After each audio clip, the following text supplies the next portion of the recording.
Jesus Cristo é o Senhor no céu,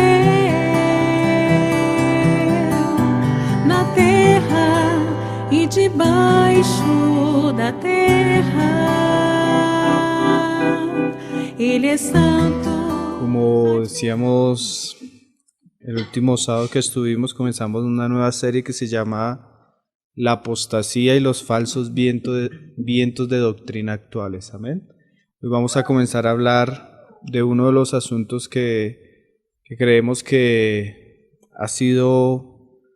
ha influenciado bastante el cristianismo en nuestros días. Estos asuntos son difíciles de considerar porque se han vuelto tan comunes y tan normales para nosotros que es difícil ver eso como lepra, lo que decíamos la vez pasada. Cuando la lepra tiene cierto color y es visible, pues tú lo notas, pero cuando estamos hablando de ciertos asuntos espirituales, ciertamente lo único que nos puede mostrar cuando algo es contrario a las Escrituras o cuando no, es la revelación de la palabra misma. Vamos a pedirle al Señor que Él nos ayude a considerar todas las cosas para que podamos examinarlo todo a la luz de las Escrituras. Vamos a leer Efesios 4, verso 11. Dice, hablando del Señor, que el Señor fue ascendido y después del ascender hizo algo que tiene relación con lo que vamos a hablar, dice 4:11, y Él mismo constituyó a unos apóstoles y a otros profetas y a otros evangelistas y a otros pastores y maestros, a fin de perfeccionar a los santos para la obra del ministerio de la edificación del cuerpo de Cristo, hasta que todos lleguemos a la unidad de la fe y del conocimiento del Hijo de Dios, a un varón perfecto a la medida de la estatura de la plenitud de Cristo. O sea, es algo que el Señor hizo. El Señor resucitó, dio dones, o sea, dio ciertos hombres a la iglesia para que estos hombres preparen a la iglesia para el ministerio, a fin de que la iglesia no sea una iglesia inmadura, llena de niños, sino sea llena de personas capaces para un servicio. Y dice, para que no seamos niños fluctuantes, llevados por doquiera de todo viento de doctrina, por estratagema de hombres que para engañar emplean con astucia las artimañas del error. Entonces, la obra del Señor tiene como fin madurarnos, prepararnos para que no seamos niños fluctuantes. El problema, como decíamos la vez pasada, es que nosotros nos encontramos en medio de un cristianismo lleno de niños. Nos encontramos en un cristianismo fluctuante y nos encontramos en un cristianismo, como decíamos la vez pasada, no que espera los vientos, sino que los vientos ya han entrado a la casa y han causado una grande ruina, ¿no? Entonces, vamos a mirar Mateo 7, verso 25. Mateo 7, verso 25. Vamos a leerlo todo. Es una parábola que el Señor usa para hablarnos de la iglesia y de ciertas cosas que iba a enfrentar la iglesia. Dice, descendió lluvia y vinieron ríos y soplaron vientos y golpearon contra aquella casa y no cayó porque estaba fundada sobre la roca. Pero cualquiera que me oye estas palabras y no las hace, le compararé a un hombre insensato, que edificó su casa sobre la arena, y descendió lluvia, y vinieron ríos, y soplaron vientos, y dieron con ímpetu contra aquella casa, y cayó, y fue grande su ruina.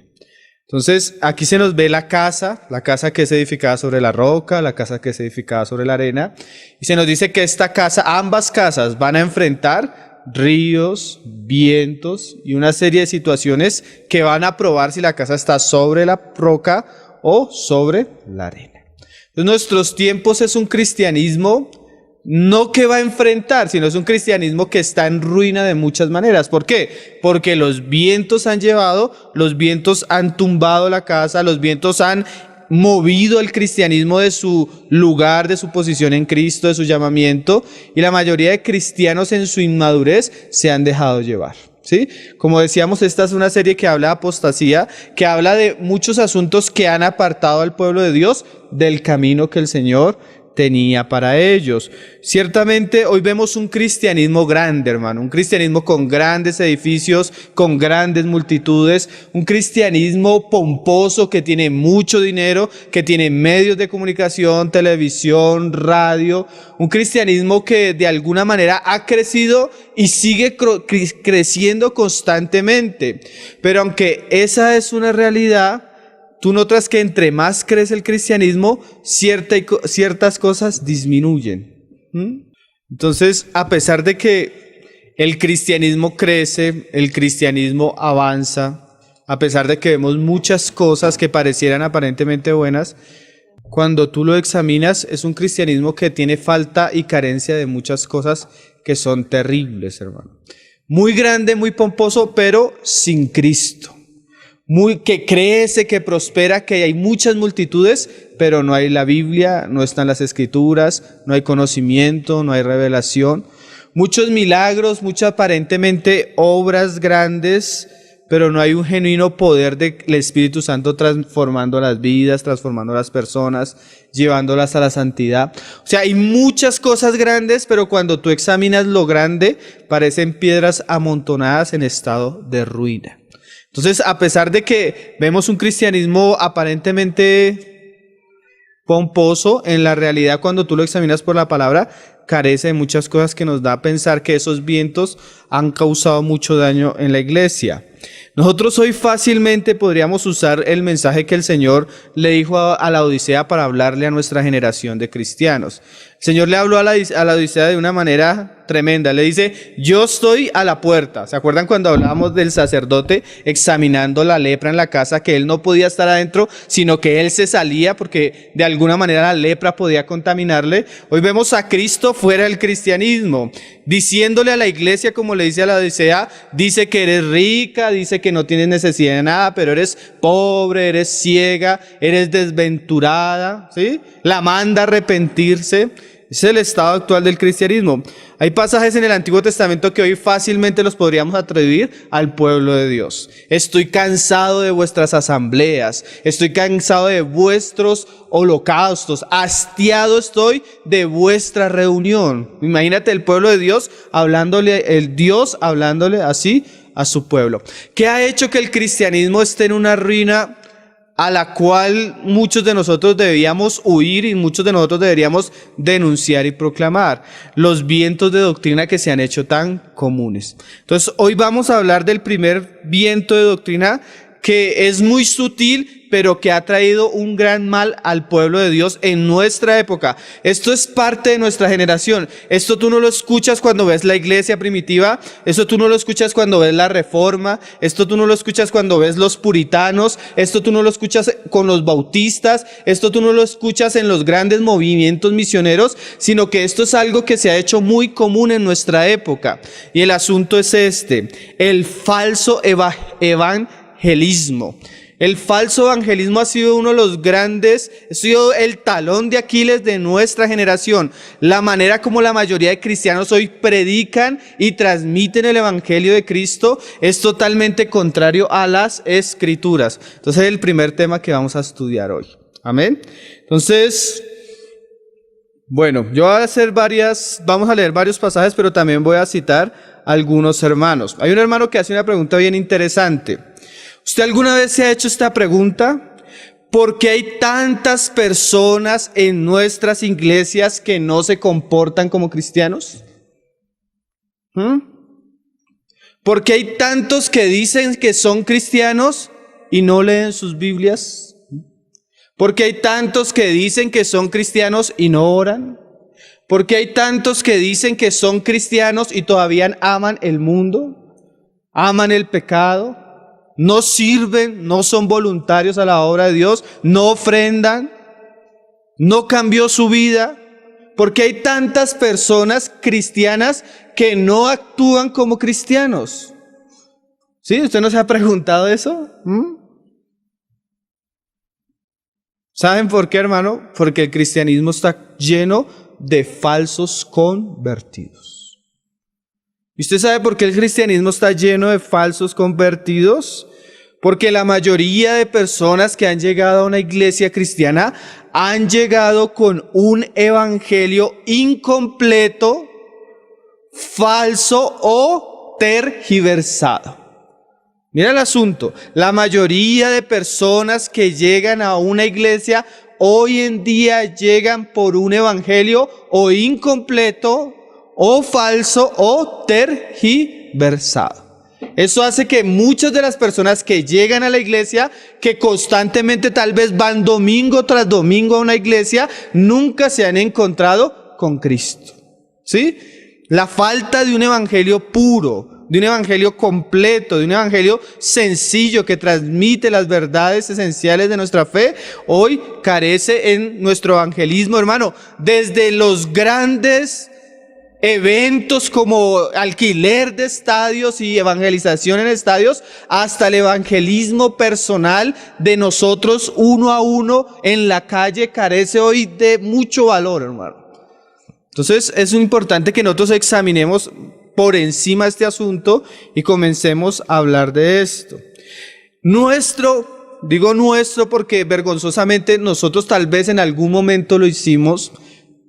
Nuestro evangelio muchas veces no se centra en Cristo, la gloria de Cristo y lo que dice las Escrituras, sino generalmente nuestro evangelio se centra en las necesidades de las personas.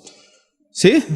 Estamos hablando de uno de los grandes problemas de nuestro tiempo en la iglesia, y es el falso evangelismo. ¿Amén? Entonces, hermano, nosotros, como les decía, cambiamos el evangelio que se centra en Cristo, en la gloria de Cristo, en las verdades esenciales de nuestra fe, y cambiamos el evangelio por las necesidades de las personas. ¿Cuántos de nosotros no hemos dicho, oye, tú tienes un vacío en el corazón que solo Jesús puede llenar? Que si tan solo pudieras a Jesús, Él vendría y llenaría tu corazón. Te haría sentir feliz, te haría sentir completo. Todo lo que tú necesitas, Jesús lo suple. Entonces, llegamos a una persona, examinamos cuál es la necesidad de la persona y le presentamos el antídoto para la necesidad de la persona como una cápsula de Jesús que Él va a suplir el asunto. ¿Te divorciaste? ¿Eres soltero? ¿Estás decepcionado amorosamente? Cristo va a suplir esa necesidad. ¿Tus papás no te amaron? Dios te ama. ¿Tienes falta de dinero? Cristo te puede suplir todo lo que necesitas. Entonces, el centro no es Cristo, el centro no es la gloria de Cristo, sino el centro son las necesidades de las personas. Y esto es muy sutil, pero cambia esencialmente el objetivo y la dirección por la cual el Señor nos manda a predicar. Hermano, claramente yo creo que si tú te conviertes a Cristo, Él va a llenar tus vacíos y Él va a suplir todas tus necesidades. Pero es poco probable que si tú traes a la persona, a Cristo, por razones incorrectas, esa persona sea salva. Hermano, el vacío, la necesidad, los problemas de los hombres nos yacen en su situación sentimental, económica, su situación de educación, su situación de estrato social. Los problemas del hombre yacen en que él está terriblemente alejado de Dios por sus pecados. Y su pecado es tan horrendo a la presencia de Dios que un Dios santo nunca se atrevería a tener cerca a una persona así. Y hay un juicio establecido entre Dios y el hombre que solo la cruz y la sangre de Cristo puede abrir un camino para el perdón y para la salvación. Entonces el problema no es que si estás emocionalmente triste o si estás económicamente mal o si has pasado ciertos asuntos. El problema es tu pecado y necesitas justificación, redención y salvación. Hermano, Jesús no vino a esta tierra a morir de la manera tan cruel y terrible para que nosotros seamos felices. Felices cumpliendo y satisfaciendo nuestros deseos egocéntricos. ¿Sí? Porque imagínate, bueno, ahorita vamos a hablar un poco más. Si el hombre no viene a Cristo de la manera correcta, nunca le va a encontrar, hermano. Así después de que haya venido de una manera incorrecta, dure reuniéndose varios años en una iglesia cristiana. Porque hoy tenemos personas siendo iglesias cristianas, como decíamos ahorita, que nunca se han encontrado con Cristo. Si ese hombre no viene humillado a buscar perdón, a buscar salvación, nunca va a encontrar a Cristo. Jesús nos da amor, gozo, paciencia, bondad, todas las cosas, pero después que nos hemos arrepentido y creído en Él. ¿Sí? Pero nosotros nunca usamos la palabra arrepentimiento ni fe cuando predicamos el Evangelio. Dios nos da inmensos regalos, resultados de nuestra salvación. Pero no podemos usar dichos regalos para atraer a las personas para ser salvas, porque no es la manera de Dios. Y eso es lo que caracteriza el evangelismo actualmente. Considera esto, hermano, piensa esto en un momento. Si una persona está solo contigo por lo que le das, porque le das comida, porque le das ropa, porque le das un lugar donde vivir, ¿tú no te estarías sintiendo que te está usando? ¿Sí? Dios nos da muchas cosas, pero ¿qué podemos pensar cuando atraemos a las personas solo a lo que Dios les da? Que solo les siguen por sus regalos. Eso es usar a Dios, hermano, para nuestra autorrealización. Y ese es el problema. Usamos el evangelio para satisfacer los deseos egoístas, egocéntricos, envidiosos de la mayoría de las personas. Recortamos el mensaje de las Escrituras, quitamos la suma de la palabra y conformamos nuestro evangelio a varias frases de cajón muy comunes. Sonríe, Dios te ama. Sí, nosotros usamos frases de cajón. Dios tiene un plan maravilloso para ti. Cuando mueras, ¿quieres ir al cielo? No importa lo que hayas hecho, solo tienes que repetir una oración. Pide a Jesús que entre a tu corazón. ¿Alguna vez usted ha hecho esas palabras, hermano? Son, ¿cómo decirlo? Son como, es que no sé, como ademanes que se volvieron parte de nuestro. No, sonríe, Cristo te ama. Y eso suena hasta bonito, hermano. Pero definitivamente esas frases no se conforman ni a la suma de la palabra, ni a lo que muestra la palabra. ¿Cómo le vas a decir a una persona que sonría cuando si ella no se arrepiente, le espera algo horrible por los siglos de los siglos, hermano? Le espera el juicio de Dios. Donde la Biblia habla, donde el gusano no se morirá, donde el fuego no se apagará. ¿Cómo le puedes decir a una persona que sonría cuando debería llorar por la multitud de sus pecados que están delante de la presencia de Dios? Si lleva 20, 30, 40 años viviendo contra Dios, contra la ley de Dios, aborreciendo la palabra de Dios, aborreciendo a los hijos de Dios.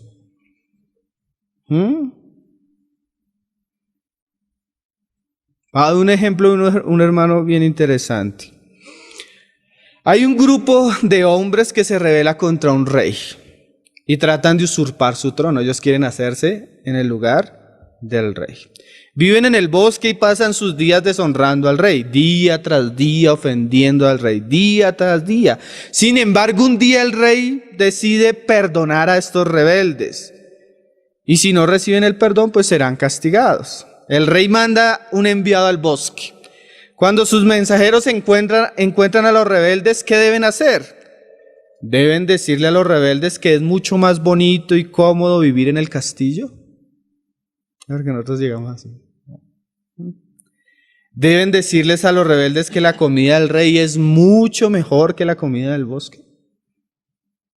Si los mensajeros presentan cualquiera de estos dos ofrecimientos, los rebeldes bien podrían regresar al castillo y clamar: oye, rey, dame la comida. ¿Cómo reaccionaría el rey ante estos hombres? Cuando un rebelde por naturaleza llega delante de Dios y anuncia que Él está dispuesto a aceptarlo a Él, porque nosotros acepta a Dios, ¿sí? Acepta a Cristo. Esas frases uno no las entiende, hermano. Como un hombre pecador, Él es el que necesita ser aceptado por Dios. Él es el que necesita ser recibido por Dios. Es el que necesita volver su corazón a Dios a ver si Dios lo recibe. Claro, si él se vuelve arrepentido va a encontrar en el camino a Cristo. Pero no es que Dios necesite que nosotros lo aceptemos, ¿no?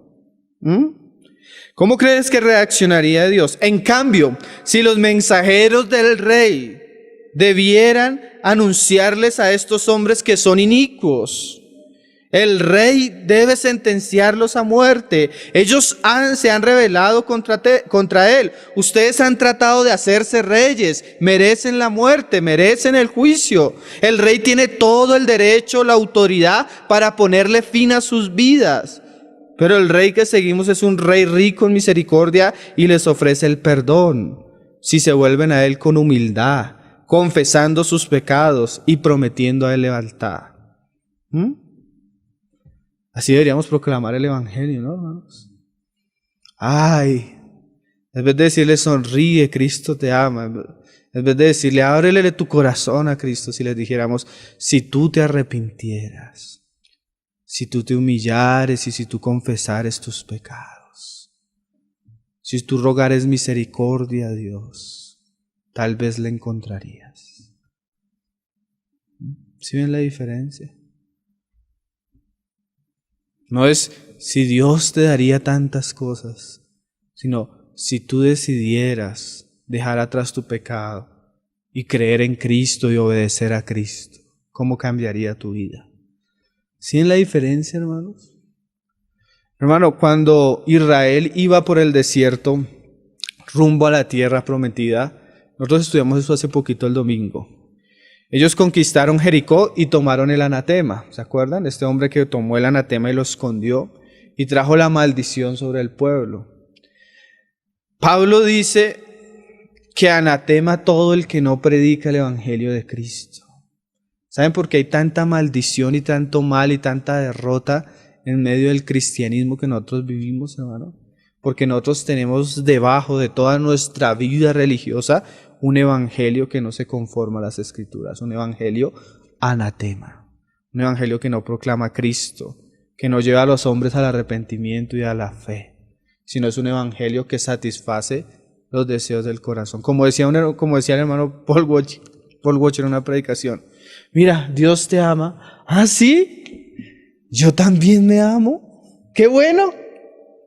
Yo también, nadie me ama como yo y ahora Dios me ama también. Y tiene un plan maravilloso para mí. Yo también. Yo tengo una multitud de planes maravillosos para mí. Y comenzamos a darle cosas a un hombre que solo merece la muerte, hermano. Claro, Dios sí ama a esa persona, pero solo lo puede recibir hasta que Él se arrepiente. Y nuestro trabajo al predicar el evangelio no es estimular los deseos de las personas, ni sentar nuestro evangelio en la necesidad de la persona, sino es llevar a la persona a que se arrepienta y conozca que Dios tiene un Rey y un Señor y que lo ha engrandecido sobre todo, y ese Rey, ese Señor es su Hijo Jesucristo, y que si esa persona no le cree y no le entrega su vida en devoción a ese Hijo de Dios, está destinada a la ira de Dios. Porque eso es lo que dice el mismo Señor Juan el Bautista decía, el que recibe al Hijo tiene la vida eterna, pero el que rehúsa creer en el Hijo de Dios, la ira de Dios está sobre él. Eso es muy diferente, ¿no? Entonces, ¿qué pasa? Predicamos un evangelio falso, hacemos a las personas repetir una oración falsa, y llega la persona y le decimos, tú eres cristiana, tú eres cristiana, tú eres cristiana. Llega a una reunión, está en una reunión, pero no hay un cambio en su vida, no hay frutos de arrepentimiento, no hay un nacimiento de nueva, no hay un cambio, no ora, no lee la palabra, no se guarda del mundo, no aborrece el pecado, no se santifica, no sirve a Dios, no nada. ¿Por qué? Y a veces nos sorprende cómo una persona puede estar ahí y no pasa nada, porque nunca nació de nuevo, nunca fue cristiana. Esa es la mayoría del cristianismo, hermano. Entonces, tiene la persona ciertas cualidades, llega a un lugar, tiene como cierto deseo de servir, le ponen el liderazgo y ni siquiera ha nacido de nuevo. Sí. Entonces, el Señor necesita hacer algo con esta generación. Necesita levantar personas que amen a Cristo, que amen la palabra, que vuelvan al Evangelio. Hermano, el Evangelio es la punta de la lanza de nuestra fe. O sea, es lo que hace que el Evangelio del reino de Dios avance. Y si la punta de la lanza, la espada que estamos usando, es una espada falsa, es una espada corrupta, ¿cómo esperamos tener un buen fruto si la semilla ya está corrompida, hermano? Si la semilla no es genuina, ¿sí? No es de extrañarnos el cristianismo hoy tan mundano, tan pecaminoso, lleno de pastores enriqueciéndose, llenos de personas que están en adulterio, llenos de personas con falsas doctrinas. O sea, no se extraña, ¿por qué? Porque la semilla es mala. Si la semilla es mala, no va a producir frutos buenos. Un hermano decía, ¿de qué se trata ser cristiano? Primero que todo, no se trata ni de usted ni de mí. No se trata de nosotros, ni de ver cómo mejoramos nuestra autoestima, porque Dante Gebel es ¿lo ha escuchado? Él cree que el problema de la persona es que tiene la nariz más grande y eso le ha bajado la autoestima. O que tiene, él comienza a dar ciertos problemas de los hombres. Todo eso que te sientes mal, todo eso que te avergüenza, todo eso, tráelo a Cristo, que Él cambia y te hace un campeón, te hace un vencedor, te hace un conquistador. Y es un evangelio que trata con el estima de las personas. O sea, a mejorarlos en sí mismo, a que no se sientan, ¿sí? Pero el evangelio no se trata de eso. ¿De qué se trata el evangelio? De estar hartos de nuestros pecados, hermanos. De estar desesperados con lo que somos y buscar un Salvador. De eso se trata el Evangelio. Si usted está muy contento con usted mismo, seguramente usted no va a encontrar a Cristo. Se trata de ver a Cristo como un Salvador, no simplemente un reformador, o sea, alguien que te va a enseñar nuevas cosas. No, Cristo no solo viene a enseñarte nuevas cosas, Cristo viene a cambiarte totalmente. Cristo viene a ser una nueva criatura. ¿Sí? Se trata de ser libres del pecado, de la muerte y del infierno. No se trata de tener mejor casa, mejor educación y una mejor familia. Está en juego el destino eterno de las personas. Cuando yo le predico a una persona un evangelio falso, no solo la estoy engañando, sino la estoy haciendo 2 veces más hija del infierno. Porque la estoy engañando, haciéndola pensar que es cristiana, cuando ella ni siquiera ha gustado la salvación en Cristo Jesús. ¿Sí ven lo terrible de este asunto, hermano? Como decía un hermano, Hitler mató cuerpos, hermano, pero muchos de los que mató eran judíos y eran cristianos. Ellos inmediatamente murieron, fueron a un lugar de gloria y de descanso. Pero muchas veces las mismas iglesias cristianas están matando la fe de las personas con el evangelio que les están predicando. Y tienen un problema, porque imagínate, si es difícil tratar con cristianos nacidos de nuevo. Señor, un día le decía yo a Diana, dediquémonos a vender empanadas o hagamos algo diferente, porque nosotros como hombres somos difíciles, hermano. Y si es difícil tratar con una persona nacida de nuevo, imagínate tratar con un incrédulo llevándolo a vivir como un cristiano. ¿Sí me hice entender? Si es difícil que una oveja no se ensucie, no se esto, imagínate cuando tú tienes la casa llena de puercos, personas que no han cambiado de naturaleza, no han nacido de nuevo, obligándole a una persona a orar cuando ni siquiera tiene el Espíritu Santo, obligándole a una persona a santificarse, a dejar el mundo, a dejar el pecado, cuando ella lo ama profundamente. ¿Sí ven lo difícil, hermano? Entonces hace el cristianismo una situación bien caótica. Hermano, seguir a Cristo de verdad que en su esencia no es repetir una oración. Muchas veces va a implicar entregarlo todo. Muchas veces para muchas personas creer en Cristo implica perder sus familias, a veces implica perder sus trabajos, a veces sufrir persecución y muerte. Claro, aquí en Occidente, en estos países donde hay libertad religiosa, pues no es así. Pero en muchos lugares el simplemente entregarle la vida a Cristo y bautizarse, eso es hacerse enemigo de sus familiares, eso es buscar persecución. Si usted trata de aferrarse a sí mismo, a sus planes, a su agenda, a su éxito, a su autoestima o a cualquier pecado, créame que nunca va a conocer lo que es el perdón ni la vida eterna. ¿De veras quiere seguir a Jesús? Él dijo, niéguese y tome su cruz. Le costará tal vez la vida.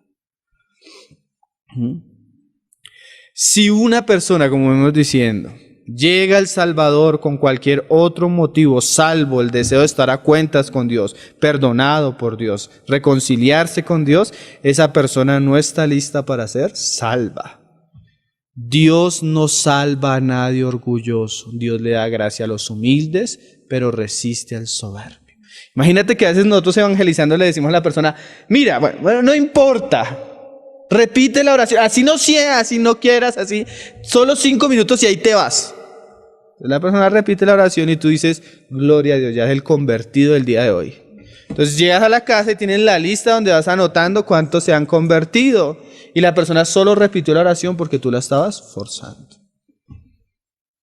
Hermano, y eso hasta entre nosotros es muy común. Yo una vez iba acompañando a un hermano, se acercó un drogadicto a pedirle dinero.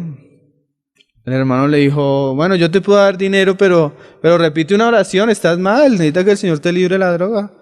Y el ladrón al ver el dinero dijo, sí, amén. Recibió el dinero, repitió la oración y se fue feliz. Y el hermano, mira el gozo. Y yo, sí, ¿el gozo? Pero el gozo no por Cristo ni porque fue perdonado, sino el gozo es porque tiene dinero para ir a drogarse. El hermano ya iba a anotar en su libro que había. ¿Qué clase de conversión es esa, hermanos? Ahí está, vamos a visitar a una persona, le decimos que Dios la ama, que repita una oración.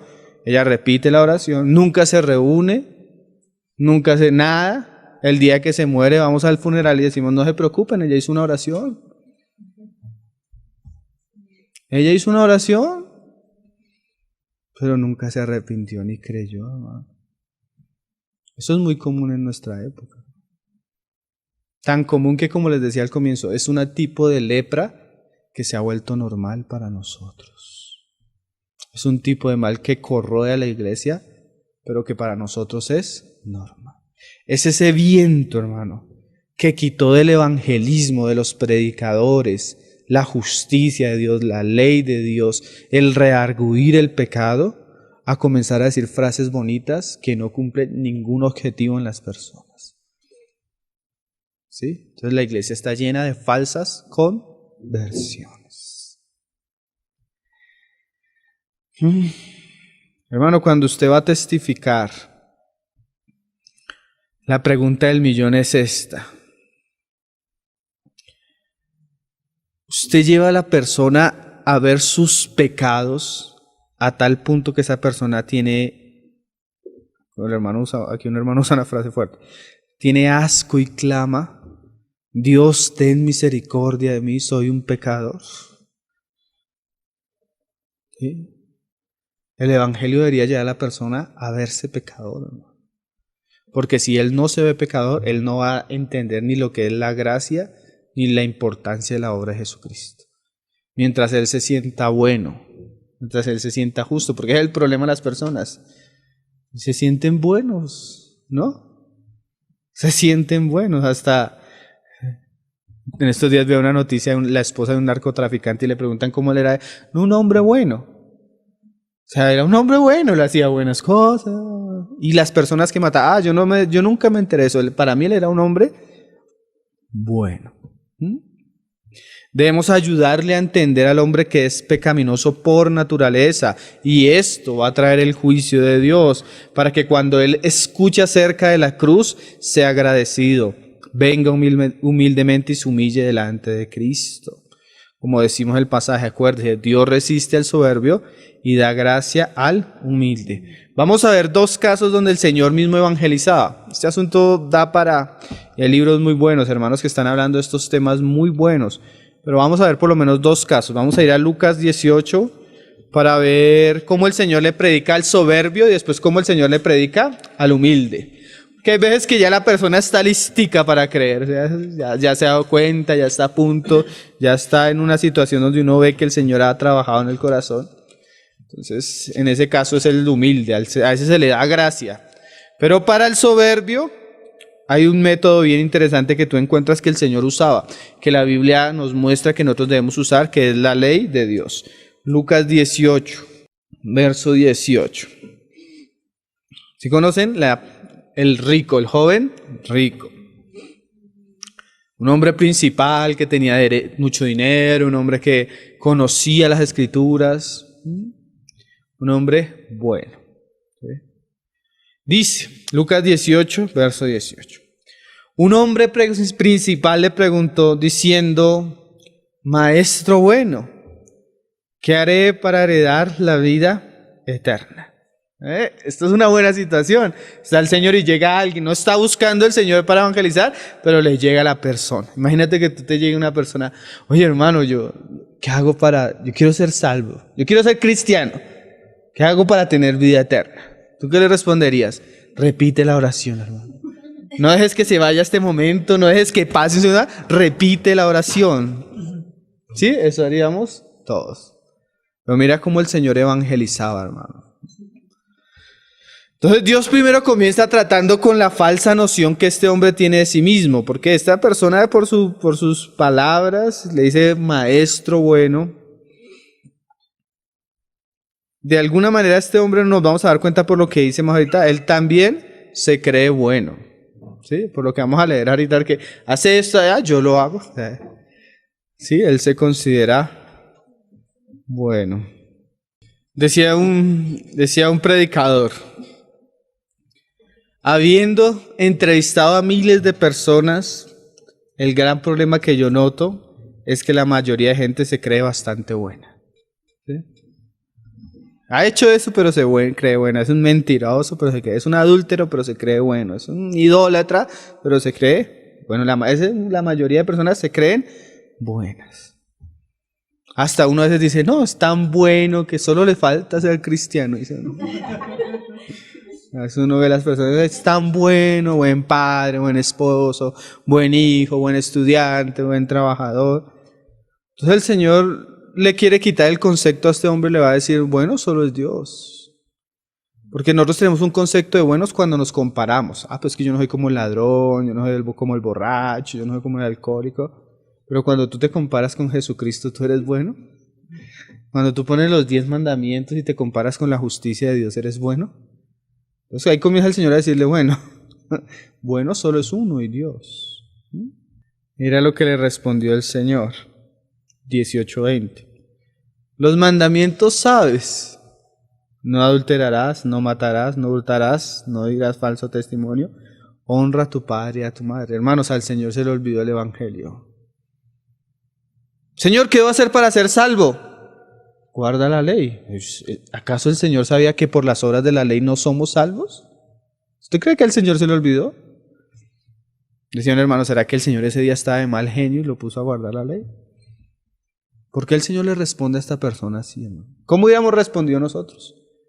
Cree en el Señor, confiesa una oración. ¿Por qué el Señor no le habla directamente por medio de su gracia o su evangelio, como nosotros lo conocemos en las Escrituras? Porque Dios tenía que bajar a este hombre del bus primero. Dios debía llevar a este hombre primero a arrepentirse de su condición pecaminosa. Y él solo se iba a dar cuenta de eso hasta que él viera su pecado. ¿Y qué mejor que la ley? Pero mira lo tremendo. Ahí en el 21 le dijo, todo esto lo he guardado desde mi juventud. O sea, este hombre se creía bueno. Las palabras del Señor claramente, como vemos en el resto de las Escrituras, no es para que Él hiciera obras, sino era para destapar su conciencia y viera qué había en su corazón. Quería cavar en lo profundo de su ser y mostrar qué había en el corazón. Por ejemplo, cuando una persona viene a ti, y es que nosotros en lo práctico a veces perdemos la noción de esto. Oye, yo necesito que tú ores por mí. Sí, vamos a orar por ti.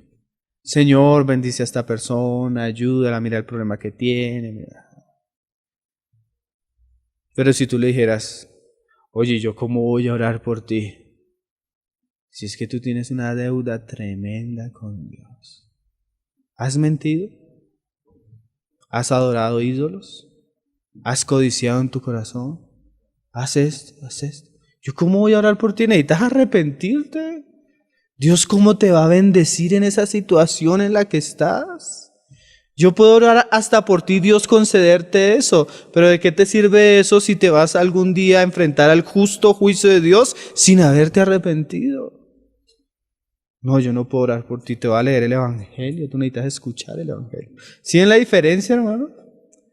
Pero nosotros a veces tratamos a las personas como si fueran personas salvas, como si fueran personas buenas. Como si Dios necesitara bendecirlos, sanarlos, prosperarlos. Vamos a orar para que el Señor solucione todos tus problemas que son consecuencias de todos tus pecados. Por lo menos deberíamos ser sinceros. Vamos a orar por todos tus problemas que son consecuencia de todos tus pecados. No, necesitas arrepentirte. Mira lo que pasó. Yo pienso que el Señor fue bien tajante con este hombre. ¿Por qué? Porque Él conocía el orgullo de este hombre. Hay personas que no les deberíamos decir Dios te ama, por el orgullo tan grande que hay en su corazón.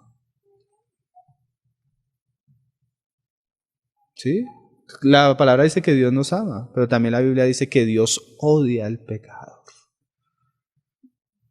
Y a veces al orgulloso deberíamos decirle, Dios odia al pecador. Dice la palabra, dice los salmos, y está cada día afilando su espada, esperando el gran día donde le va a pagar a todos los hombres por sus pecados. Cuando un orgulloso escucha una palabra así, ya no va a ver a Dios como un Dios que le está haciendo un favor, sino ya va a ver la necesidad de un Salvador, ¿cierto? Nosotros presentamos un Dios tan pequeño, hermano, que la gente se burla delante de ese evangelio que nosotros presentamos.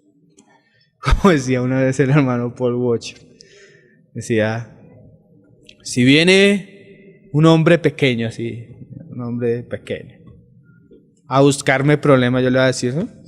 ¿Cómo nos toca? Chiquito, se le burla. Pero si viene un hombre grande, fuerte, terrible, yo no lo voy a menospreciar de la misma manera, ¿cierto? Nosotros presentamos un Dios, hermano, que es una burla para los hombres. No presentamos el Dios grande y temible de Israel. No presentamos el Dios santo, santo, santo, que es fuego consumidor. Presentamos un Dios que es como un abuelo, que todo lo que el niño, el nieto le quiera dar, se lo da y lo consiente. ¿Sí? Y a veces los hombres necesitan conocer la justicia de Dios. El problema de nuestro evangelismo actual es que se centra en el hombre y ha perdido a Dios, la gloria de Dios, a Cristo, y ha vuelto algo todo simple y vano. Porque lo peor de todo esto es que no cumple el objetivo, o sea, no hay verdaderas conversiones. Mira lo que le dice el Señor ahí a este hombre. Jesús, oyendo esto, le dijo, aún te falta una cosa, vende todo lo que tienes y dalo a los pobres y tendrás tesoro en el cielo, y ven y sígueme.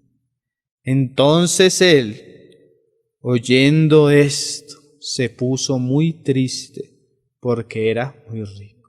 Y se fue, dice otro pasaje. Este pasaje no dice que se fue, pero se da a entender por lo que sigue diciendo. ¿Por qué, hermano, el Señor le dice esto al hombre? Quería destaparle el corazón. ¿Qué le quería mostrar? que ni siquiera el primer mandamiento guardaba, que es amarás al Señor, tu Dios, sobre todas las cosas, con toda tu mente. Este hombre amaba el dinero.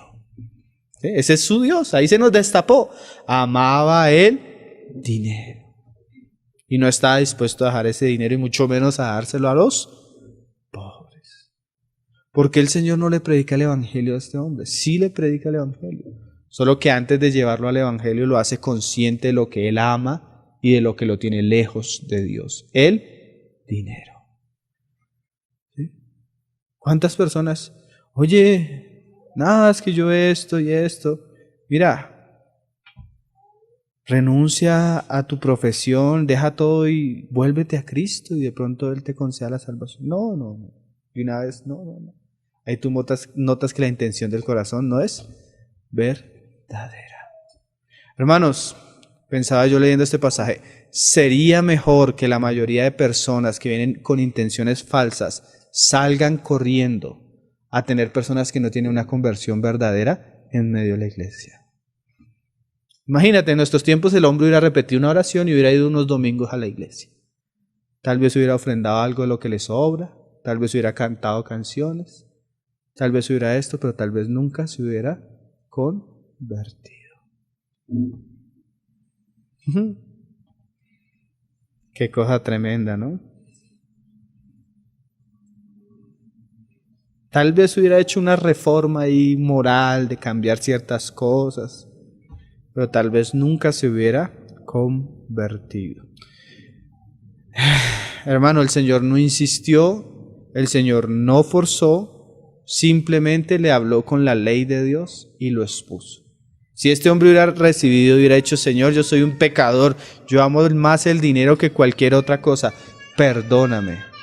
Ahí hubiera habido conversión. ¿Sí? Mira lo que decía Spurgeon, decía, una persona nunca aceptará la gracia de Dios hasta que no es expuesta ante la ley justa y perfecta de Dios. ¿Sí? Una persona orgullosa nunca va a saber lo que es la salvación, el amor de Dios y el sacrificio de Cristo hasta que ya no es expuesta por la ley de Dios y ve su condición de pecado. Mira lo que dice el Salmo 19, verso 7.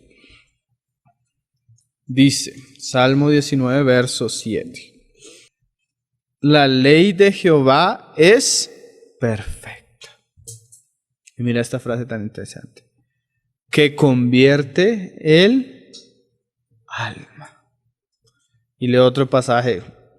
Yo no conocí el pecado sino por la ley. Romanos 7, verso 7. ¿Qué quería llegar al Señor a este hombre? A ver su pecaminosidad, que es excesiva y que es lo que lo aleja de Dios, para llevarlo a comprender lo que es la gracia de Dios, ¿no?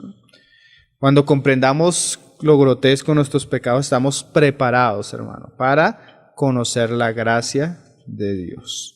Nosotros a veces, antes de sembrar la semilla de la palabra de Dios en una persona, deberíamos quitar las piedras que están en su tierra. Y muchas veces esas piedras es orgullo, es pretensión, autosuficiencia, autojusticia.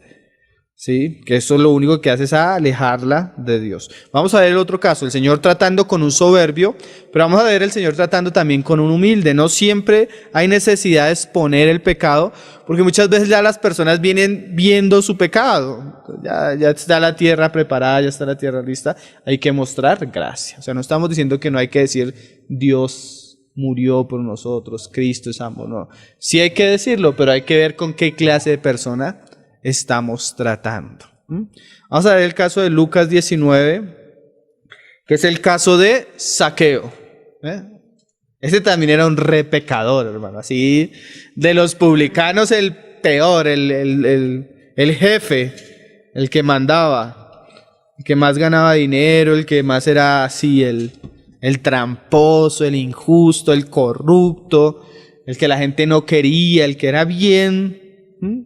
Este no era bueno, ni el otro tampoco. El problema es que al otro se creía bueno. Y si nosotros le hubiéramos predicado el evangelio en nuestra época, le hubiéramos dicho que sí, ciertamente era bueno, ¿no?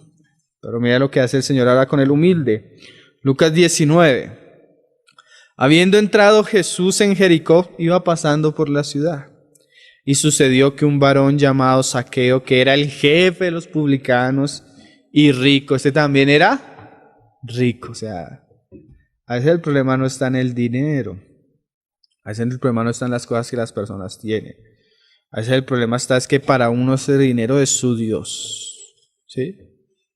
Y hay otros que están dispuestos a entregarlo todo por Cristo. Dice, procuraba bien ver quién era Jesús, pero no podía a causa de la multitud, pues era pequeño de estatura.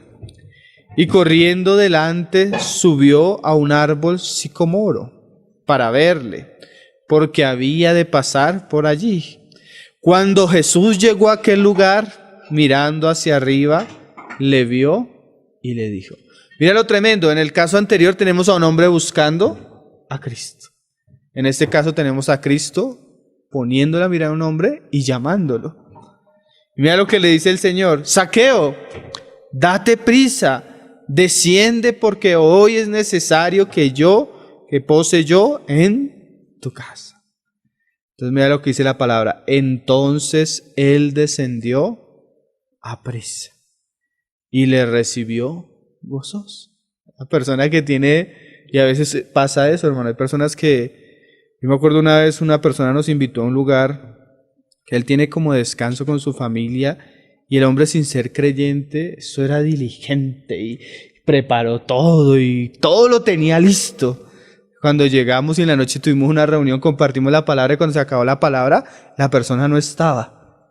¿Dónde está no está, ¿dónde está? Pasó 1 hora, 2 horas, ¿dónde está? No está. Fueron a buscarlo a un cuarto, estaba arrodillado orando, pidiéndole perdón al Señor por sus pecados. El Señor lo había tocado. Así el caso de Zaqueo. Y dice, al ver esto todos murmuraban diciendo que había entrado a posar con un hombre pecado. ¿Será que el Señor no sabía que era pecado? ¿Por qué no le dijo, Zaqueo, has guardado los 10 mandamientos? Porque otro tipo de personas, ¿sí? Tú te vas a encontrar cuando vas a evangelizar o cuando le vas a hablar a una persona orgullosa, arrogante, que no tiene necesidad de Dios. Pero también te vas a encontrar con la persona apaleada, humillada, que ya sabe que necesita de Dios, que sabe su pecado, que está arruinada, que necesita un Salvador y ya lo sabe. Nos encuentran con personas que ya saben que necesitan. Tú eres un pecador, sí, lo sé, y pido perdón y no sé cómo librarme de este pecado, yo estoy adicto a esto y quiero salir de esto y quiero... Ya ya no necesitas mostrarle la ley, la misma ley en su conciencia ya le está acusando, ¿sí? Ya hay cosas que ya es innecesario. Y este es el caso, y mira lo que pasó. Entonces Zaqueo, puesto en pie, dijo al Señor, he repetido una oración. Ya recibí al Señor en mi corazón. Estoy yendo a la iglesia, No, mira lo que hizo Zaqueo. He aquí, Señor, la mitad de mis bienes doy a los pobres. Mira esto, ¿no? Y si alguno he defraudado, y si en algo he defraudado a alguno, se lo devuelvo cuadruplicado. Jesús le dijo, mira, Jesús no usa la ley, no usa nada, porque ya ha visto no solo la ley en el corazón de este hombre, sino frutos dignos de arrepentimiento. Ya había un trabajo de Dios en la persona. Y uno nota eso, hermano, uno nota cuando el Señor está trabajando en una persona, cuando el arrepentimiento de esa persona es genuino, esas personas que llegan y, hermano, yo ya antes amaba esto, ahora lo aborrezco, ya no quiero esto, he dejado esto, ya corté con esto, ya no quiero esto para mi vida, he dejado esto, yo quiero seguir a Jesús, estoy sacando de mi casa todo lo que no es de Jesús, estoy renunciando con todas las amistades que no son de Jesús, no quiero más de eso, estoy cansado de esa vida, yo quiero al Salvador. Tú notas que el Señor está haciendo algo. Tú notas que sin predicarle el Señor ya está haciendo algo en esa vida. Tú notas que cuando esas personas se convierten, de ahí en adelante tienes un verdadero cristiano. Tú no vas a tener que forzarlo a dejar, tú no vas a tener que forzar a orar, tú no vas a tener que forzar a reunirse, tú no vas a tener que forzarlo a servir, tú no vas a tener que forzar a ofrendar, tú no vas a tener que forzar a nada. Eso va a ser espontáneo. ¿Sí? Pero hoy en día tenemos un cristianismo así como obligando a las personas porque muchas veces no han creído. No se han arrepentido y no han creído. ¿Sí? Hermano, es mejor tener una casa, un lugar con 10, 15 personas que verdaderamente crean. Y no un estadio lleno de personas que están siendo engañadas con un falso evangelio. ¿Sí? Porque ellas salen diciendo y creyendo que son cristianas, pero sus vidas, sus testimonios, sus predicaciones notan que nunca han conocido a Jesús. Pero salen diciendo que son de Jesús y entonces el mundo se lleva una referencia de que son cristianos. Pero el gran mal es que nunca han creído verdaderamente. Jesús le dijo: hoy ha venido la salvación a esta casa. ¿Por qué creemos que este hombre creyó? Porque lo que el Señor dice, mira, dice, por cuanto él también es hijo de Abraham. Y dice Pablo más adelante que los hijos de Abraham son los de la fe. Porque el Hijo del Hombre, ¿por qué este hombre creyó, hermano? Porque este hombre se vio pecador. ¿Por qué lo decimos? Por lo que el Señor mismo dice, porque el Hijo del Hombre vino a buscar y a salvar lo que se había perdido. O sea, este hombre se vio perdido. Cuando las personas se ven perdidas, hay un Salvador, ¿no? Hay una cruz y hay un sacrificio suficiente para dar salvación y vida eterna a todo el que ponga la confianza en Él. Entonces, uno de los grandes vientos, hermano, uno de los grandes problemas del cristianismo actual es que ha venido un viento, ha venido un soplo del mismo infierno, hermano, que nos ha quitado la pureza del evangelio y nos ha dado un evangelio incompleto, corrupto y falso. Y eso ha traído multitudes de falsas conversiones a la iglesia, trayendo el pecado y el mundo y muchas cosas a la iglesia por causa de que no ha habido una verdadera conversión. Entonces, nuestro tema hoy, la falsedad del evangelismo actual. Entonces, comenzamos primero con las cosas de afuera, hermano, ¿sí? Porque el evangelio es aquello que se da hacia afuera. Pero cuando sigamos con nuestro estudio de apostasía vamos a llegar con las cosas que hay más adentro. Hasta ahora vamos con la punta de lanza que es el evangelismo, pero son más las cosas que vamos a tratar. El Señor nos ayude, hermano, y esto nos sirva, porque, hermano, nosotros somos llamados a dar testimonio de Jesús.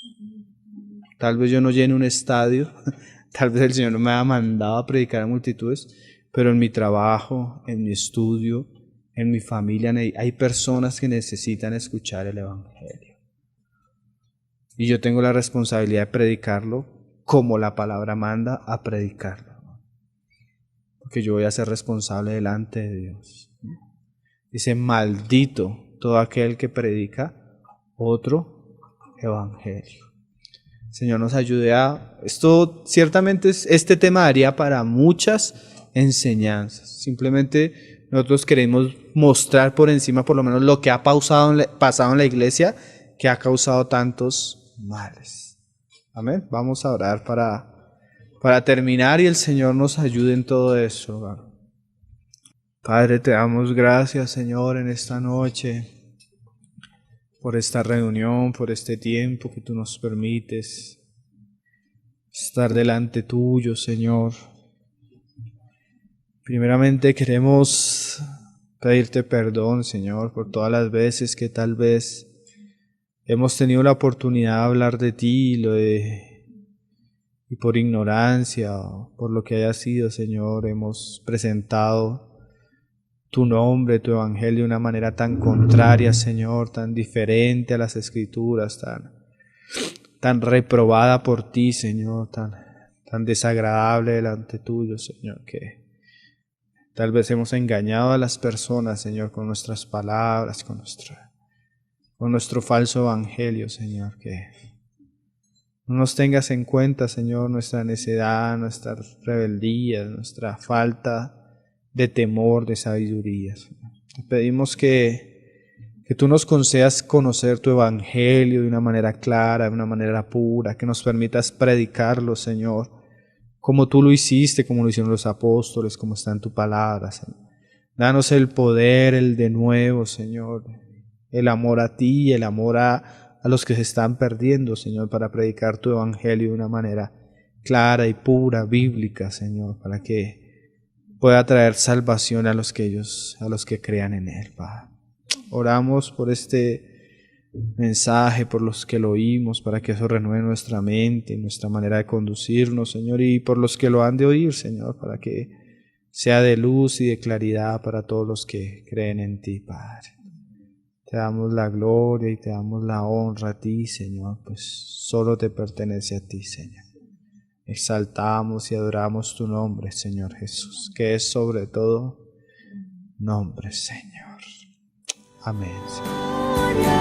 Ao leão de Judá.